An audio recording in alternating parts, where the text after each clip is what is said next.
Salam sejahtera kepada Dr. Saizal Pinyaman. Saya Abdul Rahman bin Muhammad Yusof, nombor matrik 260550, akan membentangkan isu eksploitasi hutan di Malaysia. Pengenalan. Malaysia merupakan antara negara tropika yang meliputi kawasan perhutanan seluas kira-kira antara 35 juta hektar, iaitu terdiri daripada gabungan 3 wilayah Semenanjung, Sabah dan Sarawak. Eksploitasi berlaku adalah kecenderungan daripada sifat sumber semula jadi hutan, campur tangan manusia, perubahan iklim dan sebagainya yang menyebabkan keharmonian biodiversiti hutan turut terancam. Isu terbesar akibat eksploitasi hutan adalah daripada aktiviti manusia meletakkan keseluruhan ekosistem dalam keadaan terancam sehingga mewujudkan ketidakseimbangan semula jadi. Penjagaan ekosistem dan pemeliharaan biodiversiti sumber organisma hidup adalah amat penting kepada penyumbang kepada sumber pelindung tumbuhan genetik, pengawalan perubahan iklim maupun kestabilan produk ekonomi. Seterusnya, penyataan masalah. Penyataan masalah terbahagi kepada 3, iaitu dampak pembangunan infrastruktur, pengurusan dan pembangunan sumber hutan, penubuhan pusat pelancongan. Objektif kajian yang saya buat adalah untuk mengenal pasti permasalahan dalam isu kewujudan pengeksploitasian hutan yang berlaku di Malaysia. Kedua, mengumpul dan menganalisis data terhadap kemusnahan alam hutan yang berlaku akibat eksploitasi hutan. Ketiga, mencadangkan penyelesaian atau solusi bagi mengurangkan peningkatan isu-isu eksploitasi hutan agar dapat mewujudkan perhutanan yang mampan dan stabil di Malaysia. Seterusnya, metodologi kajian. Kajian ini menggunakan pendekatan kuantitatif, iaitu sepenuhnya kepada penelitian, pemerhatian sumber penyelidikan dalam menerangkan sampel secara terperinci, terutama kepada hasil pengumpulan dan analisis data terhadap kemusnahan alam hutan yang berlaku disebabkan eksploitasian hutan secara berleluasa. Sampel hasil kemusnahan alam hutan adalah terdiri daripada 3 pembahagian, iaitu data daripada Semenanjung Malaysia, Sabah dan Sarawak. Dapatan kajian.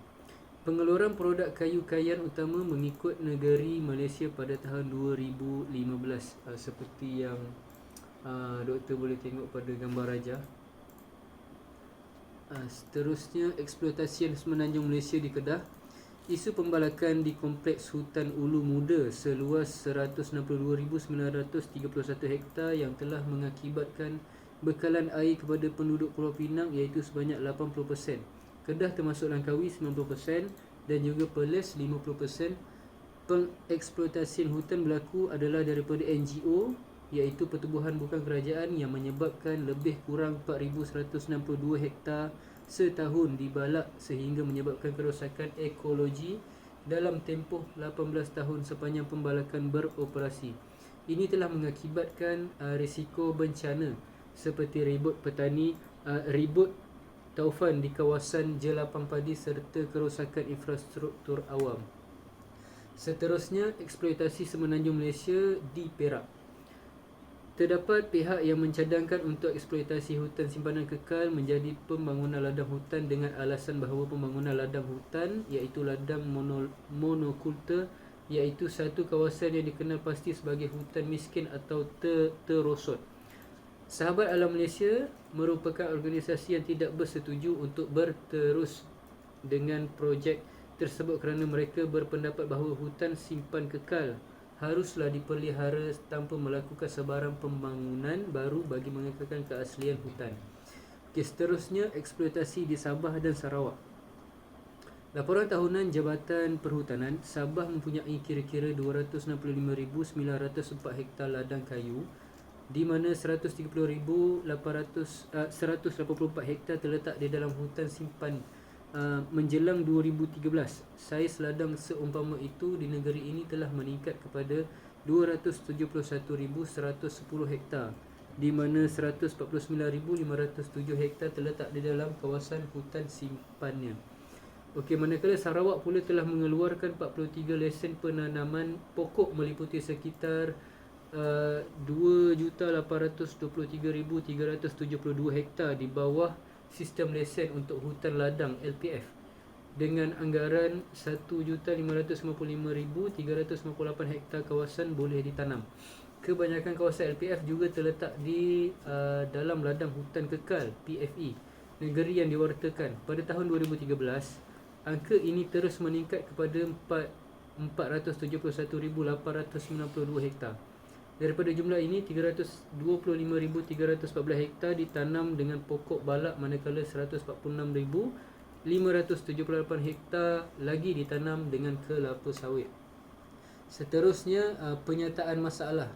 Penyataan masalah terbagi pada 3, iaitu dampak pembangunan infrastruktur, pengurusan dan pembangunan sumber hutan dan juga penubuhan pusat pelancongan.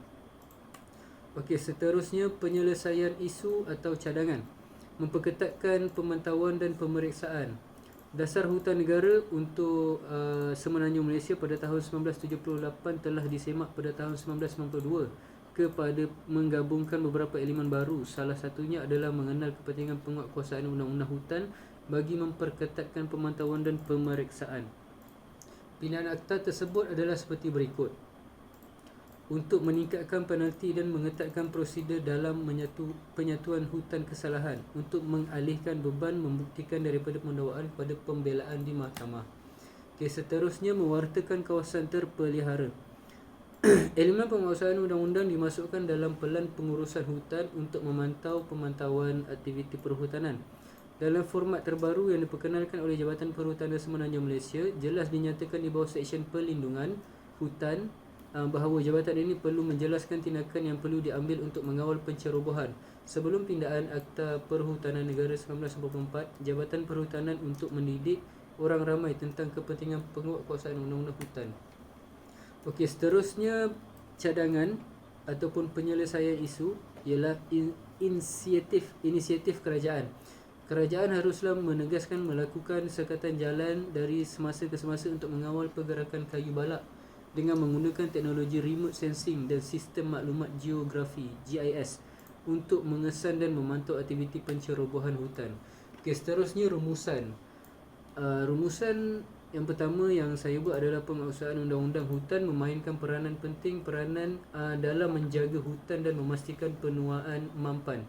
Seterusnya, pengurusan hutan telah ditaktifkan sebagai berurusan dengan semua pentadbiran ekonomi, perundangan sosial, teknikal dan saintifik aspek yang terlibat dalam pengurusan pemeliharaan dan penggunaan hutan. Seterusnya, kesedaran tentang kepentingan dan peranan hutan dan hidupan liar terus dibangunkan melalui kesedaran komunikasi, pendidikan dan kesedaran bagi memeliharakan hasil hutan yang berkualiti dan ekosistem yang sihat pada masa hadapan. Sekian, terima kasih.